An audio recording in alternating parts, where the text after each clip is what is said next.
Hi, everyone. Welcome to episode 4 of the Rose Tinted Ceilings podcast. I'm Isabella. And I'm Maggie. Now, Isabella, do you want to shoot your shot at this piece of basketball trivia to get us started? The Okay. average NBA player makes about $7.7 million. Now, what percentage of that do you think a WNBA player makes? Oh, geez. I mean, the pay gap's pretty big, so I guess like 15%. It's actually less than 1%.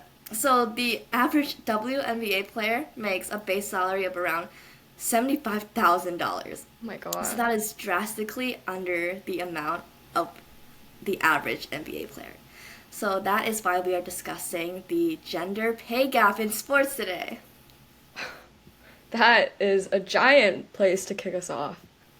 I actually found out the average female athlete makes about 15,000 in comparison to male athletes who make 38,000, and that's like a 150% increase, which is an insane pay gap. That might be one of the biggest industries of the biggest pay gaps I've seen so far in all our research. That I can't even kind of comprehend that one. That's 150% increase. I think this is a bit hard to visualize for some of us, but that should not exist. Why does it exist? Why do we think? I feel like a big part of it is the amount of media coverage that sports Mm. gets. Like a sports press report said 90% of sports editors are male and 85% are white.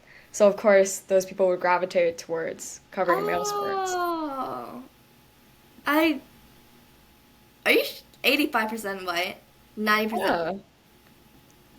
And Okay, women well generate that only 10% of sports coverage. So I feel like that's one of the reasons for the giant gap that we have. I can't believe there aren't more media commentators that are women. I feel like recently we have seen a bit more women get in streams get shown on TV, so it still kind of shocks me that that's still so disproportionate.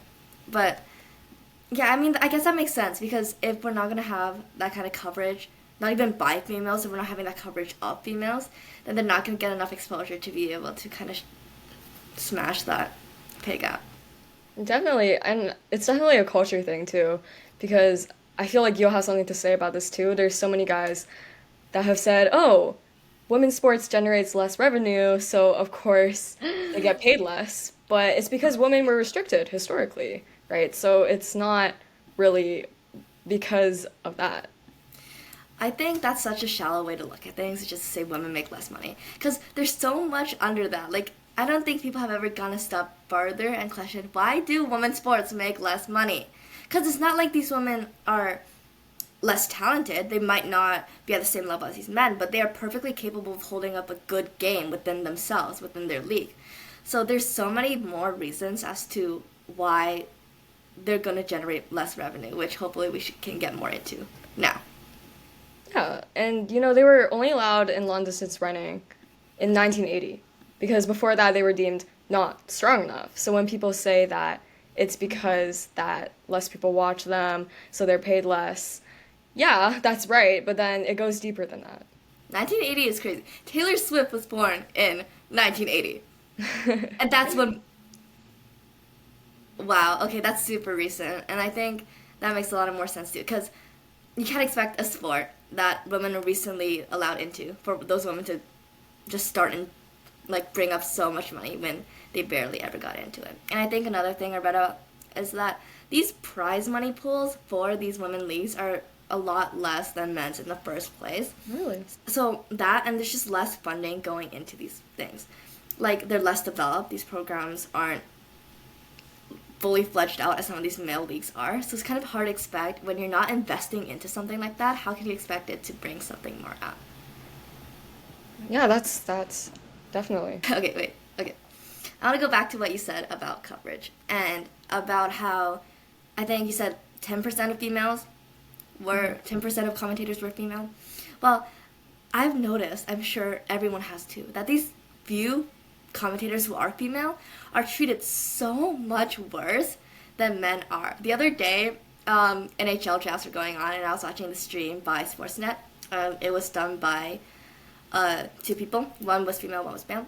And the woman, her name was Alish, she was talking doing basically very similar to her co-host was at the stream. But in the chat, she got so much hate, telling Oh my people gosh. she had people telling her like, be quiet, stop talking. Oh, Well, you never saw any of that hate towards her male counterpart, even though they were talking about basically the same kind of thing. So I think the treatment of female commentators needs to be adjusted.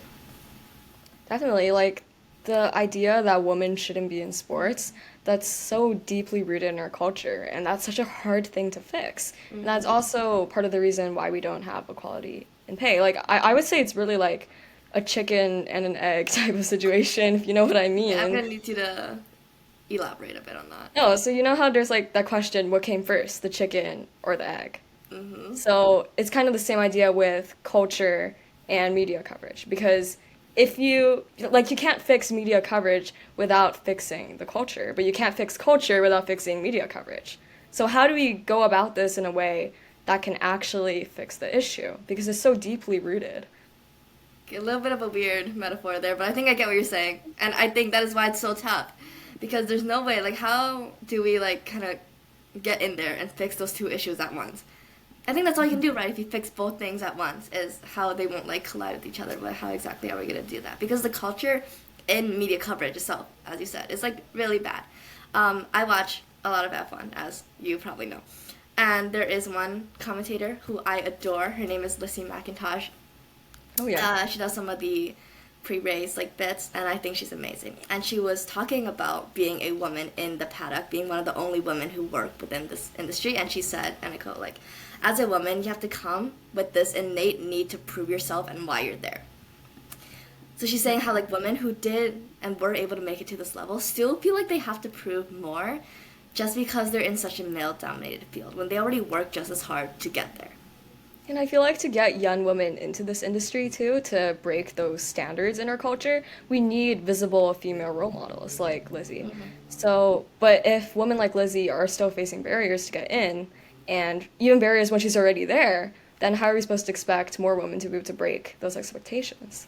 I think again that goes to the media coverage, because if these young, for example, if there's like a young girl who plays basketball and she goes on her cable television and it's just not there, WNBA is just not there. She's not seeing any of these girls who are playing her favorite sport there. Of course, she's gonna get more demonetized if all she's saying are these male leagues constantly on TV and not someone who looks like her. I actually did want to bring up this other podcast that I've been listening to. It's called Under the Influence. And they actually did an episode about kind of female representation in sports. And it Oh. was really interesting to me. So basically, they were saying when Googling sports stats, they push men's info to the top because in our culture, it's searched more like men's sports this, men's sports that, right? So when you search what player has won the most Wimbledon singles titles, that's a tennis competition, Google will say Roger Federer with 8 wins. But if you look deeper into it, it's actually Martina Navratilova who has 9 wins. But they will push his name to the top because he's Googled more often. That blew my mind. Who could have thought that Google could be biased? It's Wow. even more shocking because tennis has less of a gender pay gap. Actually, women's tennis stars on average earn around only 35% less than men, which is still big, but compared to the stat that you started with, The it's way basketball one. smaller. So things like when these people's names search up when you search them, it's such a big difference. And I think a huge part of that, again, as we kind of touched on briefly, is funding. Because I know that tennis does have more funding in their female leagues than things like basketball. Well, like compared to that, like you see like Serena Williams, she's doing great in tennis. I think we all know about her even if we don't watch it. But that kind of exposure is so much harder to get within things like basketball because they just have less of that funding, especially compared to how much money goes into the NBA every single year. So I think the funding and support is a huge thing that we need to back these female leagues if we do want a chance for women to have equal pay. Yeah, I definitely agree with that. And there's been women that spoke to this too. Like, I did research Catherine Gringer, who's the chair of UK sports, and she was saying globally, we still have a problem that there aren't enough female coaches in high performance sport. There's a big problem at UK sport to create opportunities for athletes to become coaches once they leave their sport. So if we don't have these role models for women who want to get into, as you said, sports that aren't like tennis, that have less representation, then it just makes it so much more difficult for people to get into that. And I know that when gender pay gap within sports is brought up, there will be a lot of excuses thrown out. There'll be a lot of reasons as to why women get paid less.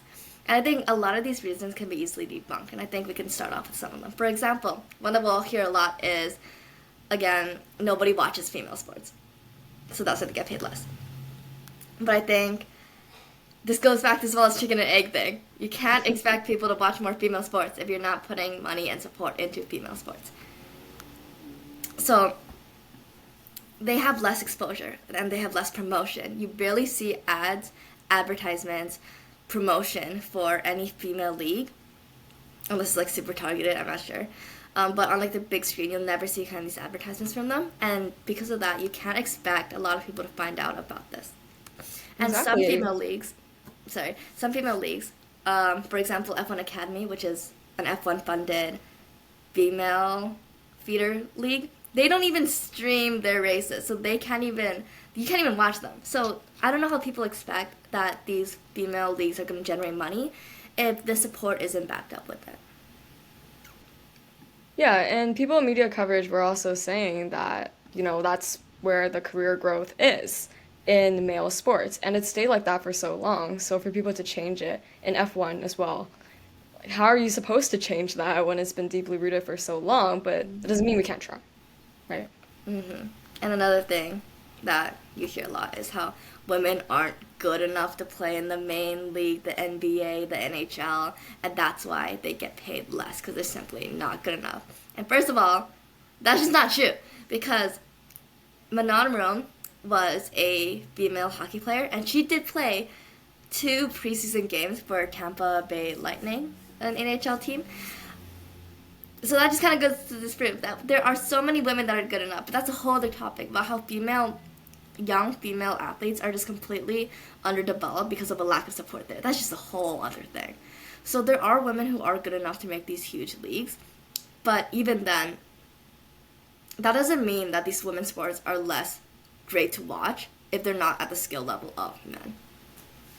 Exactly. And that goes back to what I was saying about Catherine from UK Sports too, that there aren't enough coaches for female sports either because they're just so underdeveloped. People aren't giving enough funding to it because it doesn't generate revenue, but that just makes the cycle keep going.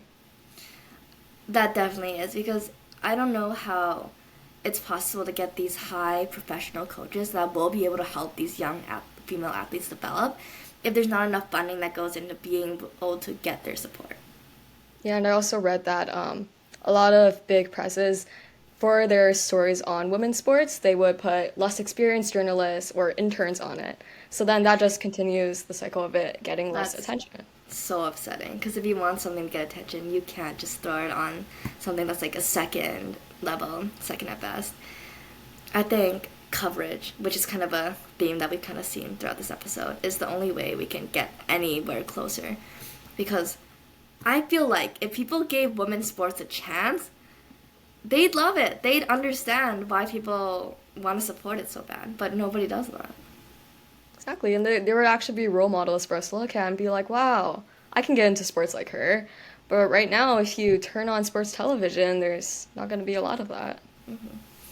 I think to increase people wanting to watch women's sports, we have to keep promoting it. We have to increase the kind of media knowledge, media coverage of this, because again, in my opinion, as soon as people watch it, then everything will be able to equal out a little bit because people understand there's not that much different from male sports. It really isn't. It's the same sport. Either way, same rules for most leagues. I just heard Nice something bird. quacking. Did you hear that too? I did hear the bird. Okay, anyway. Feel like a big Yeah. thing is also having male allies too, because Mhm. people in male sports, they already have that platform. So we need to help lift each other up and just show that women's sports is worth watching as well. I really do hope that some male athletes kind of recognize the kind of influence they have. They recognize how much power they hold and choose to go on and do something like that. Sorry, another F1 example. But I know that Kevin Magnussen, who is a driver for Haas currently, he does mentor a younger female karting driver who's also Oh, that's Danish. I nice. think that's super sweet that he's going out of his way to try to support and get more younger drivers into this field. And I think that's exactly what we need to push for more of for And that's male the athletes. type of people we need in Mhm. sports, not the people that see it as how much revenue they need to make or seeing that as a divide. You see it as a collective. I also think that the whole idea of women's sports make less revenue, so they should get paid less, is such a shallow way of thinking because that completely erases, again, all the root causes. So, like we talked about today, definitely talking about women in sports helps give that type of visibility to these women who need it. So, hopefully, what we did today is just a small piece of what can be done in the future. Thank you so much for listening.